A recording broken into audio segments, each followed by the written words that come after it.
McKinsey research is showing that companies pairing digital innovation with strong people-centric culture actually outperform peers by 20%. So the data is clear. Tech is a tool, people are the difference. So the question is, what can I do as a leader? Well, if you're listening to this, then chances are you're already aware that AI is reshaping your workplace, but the question isn't about what tech we use, it's about how we as leaders lead through that.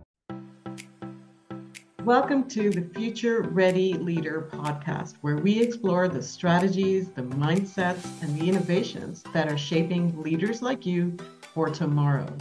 I'm Afshin, Executive Leadership Advisor and CEO of the Phoenix Coaching Company, and I'm here to help you amplify your leadership impact, navigate change with confidence, and create lasting growth in your organization and in yourself. Each episode will dive into leadership insights, real-world experiences, and transformative ideas to help professionals like yourself unlock your full potential. So if you're ready to future-proof your leadership and inspire meaningful change, let's get started.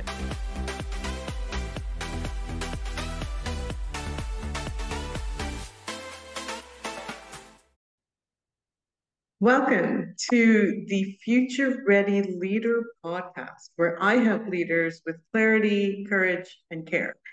I'm Afshin, the founder of the Phoenix Coaching Company, where we believe that tomorrow's leaders are emotionally intelligent, values-driven, and tech-savvy. Today's episode dives into a question every leader is asking. How do we lead with empathy in a world driven by AI? This isn't just a technical challenge, it's really a human challenge. Because as AI transforms how we work, the rush for efficiency is accelerating. You're feeling it. But here's the unspoken dilemma. In the pursuit of speed and scale, are we losing the emotional connection that makes a leadership meaningful? So in this episode, I'll unpick what empathetic, human-centered leadership looks like in the age of AI, and I will share 5 practical actions that you can take today to lead with both purpose and compassion. So let's talk about the bigger picture, because according to Forbes, 64% of leaders agree that AI will fundamentally reshape how organizations operate, but fewer than 30% feel confident about guiding their teams through this shift in the next 5 years. And that is a leadership problem. That's not a tech problem. And McKinsey research is showing that companies pairing digital innovation with strong people-centric culture actually outperform peers by 20%. So the data is clear. Tech is a tool, people are the difference. So the question is, what can I do as a leader? If you're listening to this, then chances are you're already aware that AI is reshaping your workplace, but the question isn't about what tech we use, it's about how we as leaders lead through that. So here are 5 leadership actions that will help you lead with empathy, no AI override required. So the first one is ethical AI adoption.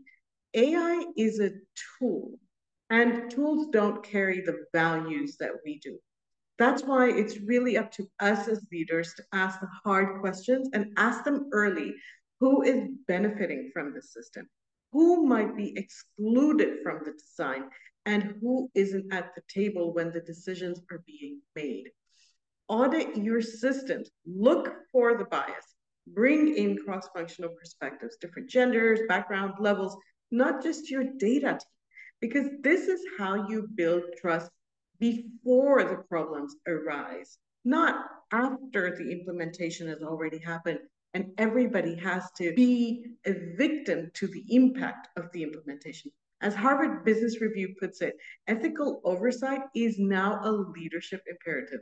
So, not a compliance checkbox. Number 2, enact human oversight. So, even if AI supports decision making, the final responsibility really still belongs with you.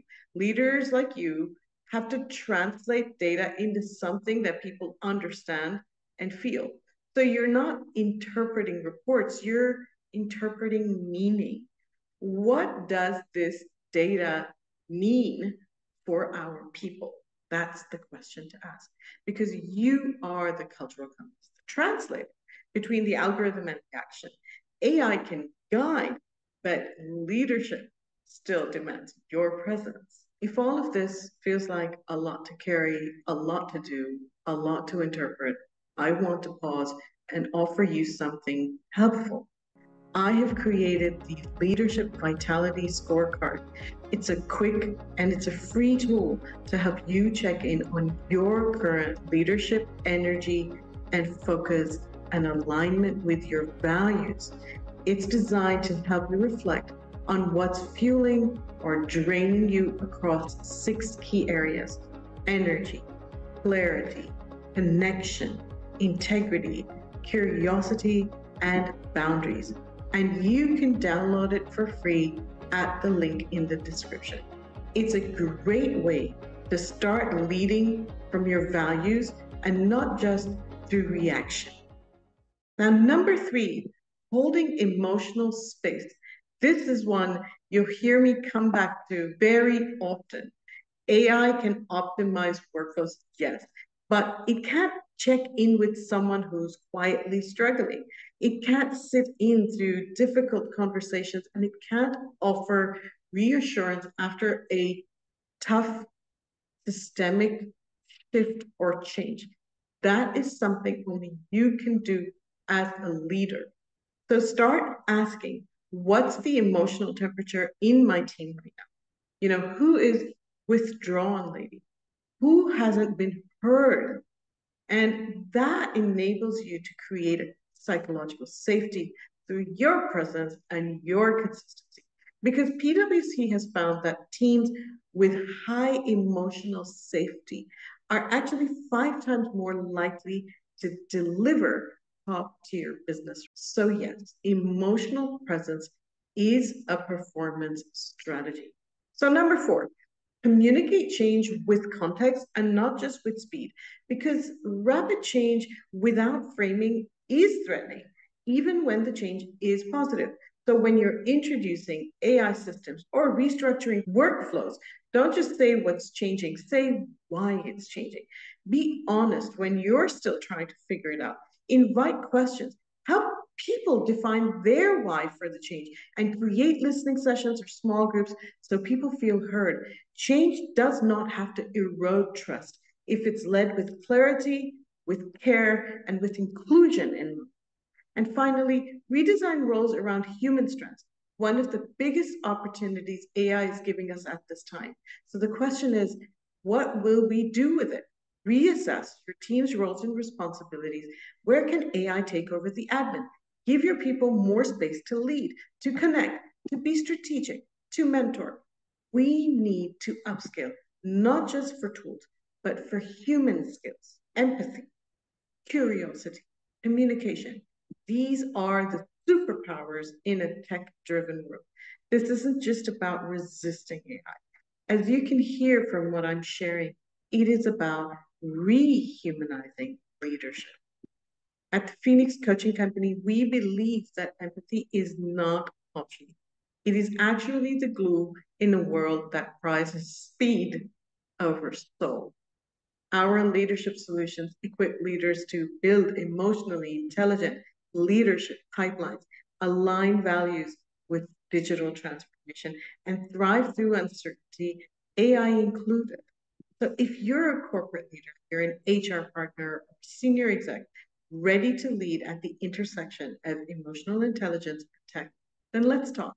Book a free discovery call with me via the link in the show notes. This isn't simple. This isn't easy. And AI still can streamline our processes, yes. But if we ignore the emotional and the relational elements, we risk turning our teams into code. Empathy is not a luxury, it is a competitive edge. And don't forget to grab your Leadership Vitality Scorecard to reflect on where you're leading from today and how you can lead more effectively tomorrow. Links in the show. Until next time, keep leading with clarity, with courage, and with care. I'm Afshin, and this has been the Future Ready Leader